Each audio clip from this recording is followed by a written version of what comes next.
Now I want to get to the part where he talks about me and Nicole. Let's take a listen.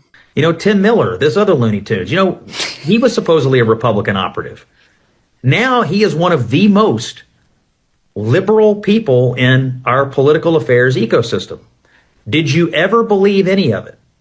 And what is it about Donald Trump that made you change every single thing that you supposedly ever believed in? And I don't understand how one person could break so many supposedly smart and experienced people. I guess people would ask that question about you, Scott, because I didn't change every single thing I ever believed in.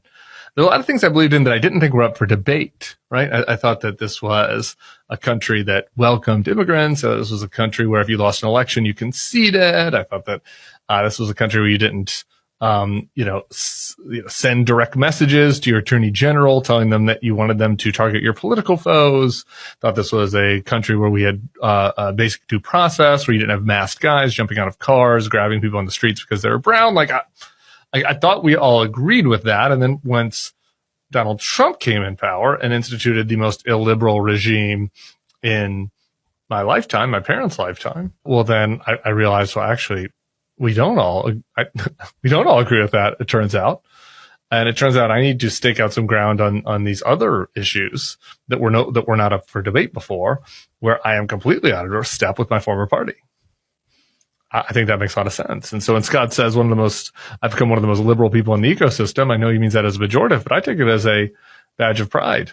Because to me, liberal means defending the liberal values that undergird our society. And our president is an illiberal wannabe autocrat. But that was the last time Jennings would ever decline to share his opinion, because he soon joined CNN, where he made a name for himself as a rare conservative voice who would openly attack Donald Trump. He's clearly violated his oath of office to preserve, protect, and defend the Constitution. This is outrageous. It's beyond the pale. Every Republican ought to be able to say so. We need a new nominee. If we nominate him again, we will lose. It sounds like an unhinged, deranged person has gotten loose and is out on the street and may be a danger to themselves and others. Exactly. Scott Jennings is a principled man who knows Donald Trump is a danger to the party. He's not going to backtrack. You're certainly not going to see Donald Trump suddenly praising him for his total compliance, say, I don't know, 2 years later.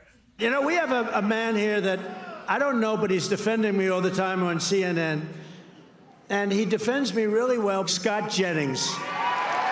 Where's Scott? Michigan.